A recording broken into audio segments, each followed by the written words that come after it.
नमस्कार, मैं हूं कुमार गजेंद्र। जनपद ऑन द स्पॉट में आपका स्वागत है। देश के अंदर कांग्रेस की बहुत बुरी हालत होती जा रही है। हालत इसलिए हो रही है क्योंकि कांग्रेस जो आला कमान है, आज वो अपने ही लोगों पर कंट्रोल नहीं कर पा रहा है। यानी कि कंट्रोल करना जिसे कहते हैं कि वो संभाल नहीं पा रहा है अपने कुनबे को। इसलिए लगातार कांग्रेस के जो दिग्गज थे वो कांग्रेस को छोड़ छोड़कर जा रहे हैं। इधर राहुल गांधी भारत जोड़ो यात्रा निकालते हैं, इधर उनकी अपनी पार्टी तोड़ो यात्रा पर चल पड़ती है। यानी कि जैसे ही वो भारत जोड़ो के ऊपर चलते हैं वैसे ही पार्टी के अंदर लोग टूटना शुरू हो जाते हैं। इसके ऊपर तुर्रा यह है कि प्रधानमंत्री नरेंद्र मोदी ऐसा करा रहे या भारतीय जनता पार्टी ऐसा करा रही है। ये सब कहने की बातें हैं क्योंकि जब अपना ही घर नहीं संभालोगे तो देश को क्या संभालोगे, और जब अपनी पार्टी टूट रही है तो देश में भी आपका यही हाल होता चला जाएगा। आप जिस गठबंधन की तरफ जाने की कोशिश कर रहे हैं वो गठबंधन मजबूत हो ही नहीं पाएगा, और हो भी नहीं रहा है क्योंकि गठबंधन अब खटाई में पड़ता जा रहा है। बहुत सारे लोग नहीं पहुंचते हैं इनकी मीटिंग में, इन्हें गंभीरता से नहीं ले रहे। और अगर कांग्रेस आला कमान का यही हाल रहा तो देश भी उन्हें बहुत जल्दी ऐसा वक्त आएगा कि देश भी उन्हें गंभीरता से नहीं लेगा। जी हाँ, ये राहुल गांधी की जो स्ट्रैटेजी है, अपने ही लोग पहले ज्योतिरादित्य सिंधिया गए, फिर कैप्टन अमरिंदर सिंह के साथ जो पंजाब में हुआ दुनिया ने देखा, फिर राजस्थान के अंदर जिस तरीके से राजेश पायलट और सचिन पायलट और अशोक गहलोत के बीच चल रहा था और लास्ट में उन्हें राजस्थान की सरकार ही गंवानी पड़ गई। ये सारी चीजें सिर्फ और सिर्फ इसलिए हो रही हैं क्योंकि राहुल गांधी और सोनिया गांधी यानी कि जो कांग्रेस का जो आला कमान है वो कांग्रेस को यानी कि अपने कुनबे को ठीक से संभाल नहीं पा रहा है। तो ये जब सारी चीजें हैं तो इसके बावजूद जब ये राहुल गांधी देश जोड़ो भारत जोड़ो यात्रा पर निकलते हैं तो कम से कम पहले उन्हें अपने पार्टी के अंदर अपने कुनबे के अंदर झांक कर देख लेना चाहिए कि कहीं कुनबा तो नहीं टूटने वाला है। जी हाँ, हम ये बात ऐसे ही नहीं कह रहे हैं, हम ये इसलिए कह रहे हैं कि आप पार्टी के एक और वरिष्ठ नेता और राहुल गांधी के सबसे करीबी माने जाने वाले मिलिंद देवड़ा अब पार्टी छोड़ चुके हैं। ये सारी चीजें राहुल गांधी की भारत जोड़ो यात्रा की तैयारी कर रहे थे। उधर सूत्रों का कहना है कि देवड़ा कांग्रेस आला कमान से नाराज चल रहे थे, इसलिए उन्होंने कांग्रेस को छोड़ दिया है।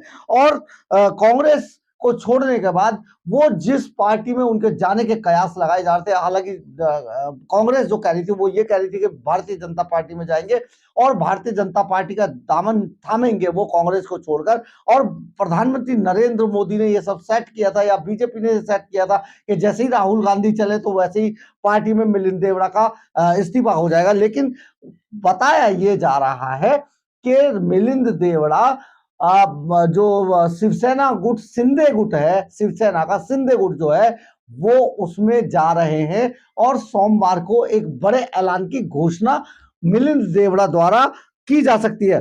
सूत्रों का कहना है कि मिलिंद देवड़ा जो कांग्रेस आला कमान से बहुत नाराज चल रहे थे। दरअसल खींचतान दक्षिण मुंबई जो सीट है, जो दक्षिण मुंबई लोकसभा सीट है, उसको लेकर काफी समय से चल रही थी। मिलिंद देवड़ा परिवार की ये परंपरागत सीट है और यहां से उनके पिता मुरली देवड़ा, स्वर्गीय मुरली देवड़ा 4 बार सांसद रह चुके थे। इसके अलावा 2 बार मिलिंद देवड़ा भी वहीं से सांसद थे। हालांकि वो 2014 और 2019 के चुनाव में हार गए थे, लेकिन मिलिंद देवड़ा और देवड़ा परिवार की ये बड़ी काफी परंपरागत सीट है। यहां से देवड़ा परिवार का हमेशा से इस सीट पर, दक्षिण मुंबई सीट पर दबदबा रहा है। लेकिन इस बार ये सीट खटाई में पड़ती नजर आई थी। इसके अलावा मिलिंद देवड़ा भी यहां से 2 बार सांसद रह चुके हैं। 2014 और 2019 में वो हार गए थे। कांग्रेस से वह इस बार भी इसी सीट से टिकट मांग रहे थे और इस पर काफी समय से वो राहुल गांधी के टच में थे कि उन्हें इसी सीट से लड़ा दिया जाए। लेकिन जिस तरीके से कांग्रेस गठबंधन कर रही है तो शिवसेना बाल ठाकरे की जो शिवसेना है वहां से उद्धव ठाकरे इस सीट से अब लड़ते हैं और इस सीट को वो किसी भी हालत में छोड़ना नहीं चाहेंगे उद्धव ठाकरे। इसलिए ये सीट उद्धव ठाकरे की झोली में जाने वाली थी, जिस वजह से मिलिंद देवड़ा कांग्रेस से नाराज थे और कांग्रेस से वो काफी समय से ये बात चाह रहे थे कि जो दक्षिण मुंबई की सीट है, लोकसभा सीट, उसको छोड़ दिया जाए। लेकिन क्योंकि उद्धव ठाकरे वो बाल ठाकरे की शिवसेना में ये सीट जैसे ही गठबंधन होता तो बट जाती और ये उद्धव ठाकरे की झोली में सीट चली जाती, यानी कि जो मिलिंद देवड़ा है उनको अपने लिए कोई दूसरा लोकसभा क्षेत्र तलाशना पड़ता। इसी बात से मिलिंद देवड़ा काफी नाराज थे कांग्रेस से और हार कर उन्होंने अंत में जो कांग्रेस है उसको विदा कह दिया, अलविदा कह दिया, शिवसेना के पास जा रही। और उद्धव ठाकरे इसी समय सांसद है वहां से, उनका हटना नामुमकिन था उद्धव ठाकरे का, इसलिए मिलिंद ने यह सीट चुनी, यह राह चुनी और वो कांग्रेस को छोड़कर चले गए। हो सकता है यह शिवसेना शिंदे गुट में चले जाए, ये बात एकदम पक्की है और आज सोमवार को ये कोई बड़ा ऐलान पार्टी की तरफ से हो सकता है। इसी तरीके से अगर देखा जाए तो हिमाचल के अंदर भी कांग्रेस के लिए एक बुरी खबर जल्दी ही आने वाली है। जी हां, क्योंकि हिमाचल प्रदेश कांग्रेस की अध्यक्ष प्रतिभा सिंह और कहें तो कांग्रेस के पूर्व मुख्यमंत्री, हिमाचल के मुख्यमंत्री वीरभद्र सिंह की बेटे विक्रमादित्य सिंह भी बहुत जल्दी हो सकता है कांग्रेस को छोड़ दें, क्योंकि अब उन्हें भारतीय जनता पार्टी का भगवा रंग भाने लगा है। जी हां, बहुत कई कई दिनों से लगातार जब से विक्रमादित्य सिंह को जब से राम मंदिर का प्राण प्रतिष्ठा का निमंत्रण मिला है, तब से विक्रमादित्य ने लगातार भारतीय जनता पार्टी और मोदी की तारीफ करनी शुरू कर दी है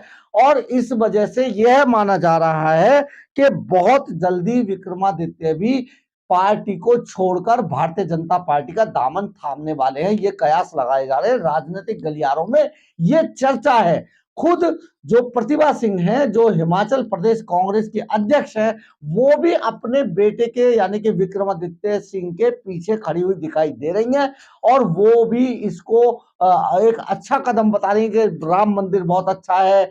उनका एक नया बयान अभी प्रतिभा सिंह का ये आया कि उन्होंने कहा कि जो उनके पति वीरभद्र सिंह थे वो बहुत धार्मिक प्रवृत्ति के व्यक्ति थे, वो खूब पूजा पाठ भी करते थे। इसके अलावा उन्होंने हिमाचल के अंदर कई मंदिरों का जीर्णोद्धार कराया, कई मंदिर उन्होंने बनवाए भी। ये सारी चीजें जिस तरीके से जो वीरभद्र सिंह परिवार है उसके अंदर से निकल के जो आ रही है, ये इशारा करती है कि कहीं ना कहीं वो कांग्रेस का दामन छोड़ने वाले हैं और उनकी गलवैया भारतीय जनता पार्टी के साथ चल रही हैं। यानी कि विक्रमादित्य सिंह को भगवा रंग अब भाने लगा है और वो किसी भी वक्त कांग्रेस आला कमान को, कांग्रेस को अलविदा बोल देंगे।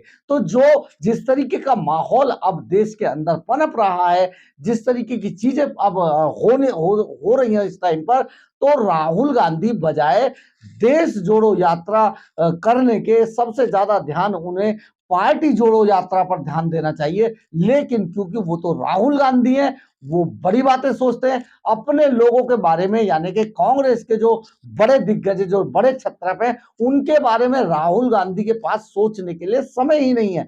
सबसे बड़ी बात यह है कि उन्होंने जिन खड़गे साहब को जो अध्यक्ष पद पर बैठाया, अध्यक्ष के सिंहासन पर बैठाया, वो भी बहुत ज्यादा, एक तो वो हिंदी भाषी नहीं है, बहुत दिक्कत आती है उनको। दूसरा वो भी पार्टी लाइन पर ध्यान ना देकर वो भी बड़ी बड़ी बातों पर ध्यान दे रहे हैं, गठबंधन कर रहे हैं, गठबंधन के तरीके खोज रहे हैं, नई नई बातें बोलते हैं, लेकिन उनका ध्यान इस बात पर नहीं कि अपनी पार्टी में ही लोग जिस तरीके से लगातार और लंबे समय से प्रताड़ित होते हैं, उनके पास आखिर में रास्ता क्या बचता है? तो आखिर में रास्ता बचता है कि दूसरी पार्टी का दामन थाम लिया जाए। अगर ऐसा होता है तो कांग्रेस लगातार कमजोर होती जा रही है। उधर जयराम रमेश जो महासचिव है कांग्रेस के, उन्होंने एक बड़ा बयान देते हुए कहा कि ये तो प्रधानमंत्री नरेंद्र मोदी कराते, बीजेपी ऐसा करा रही है। अभी मेरी 2 दिन पहले बात हुई थी, वो तो जाने ही वाले थे, उन्हें पता था, और इस तरीके की वो बयानबाजी मिलिंद देवड़ा कर रहे थे। तो ये सारी चीजें जिस तरीके से अचानक जो कांग्रेस के जो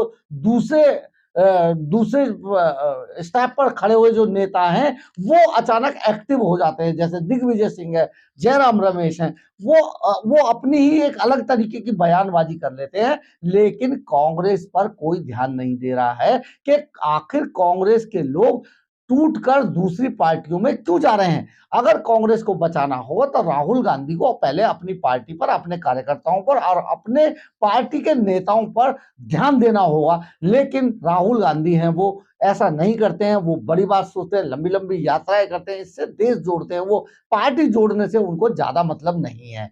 तो अगर आपको मेरी खबर अच्छी लगी हो तो आप इसे लाइक, सब्सक्राइब और शेयर जरूर कीजिएगा। कमेंट्स बॉक्स में अपनी राय जरूर लिखिएगा, इससे हमें ऊर्जा मिलती है। जय हिंद, जय भारत।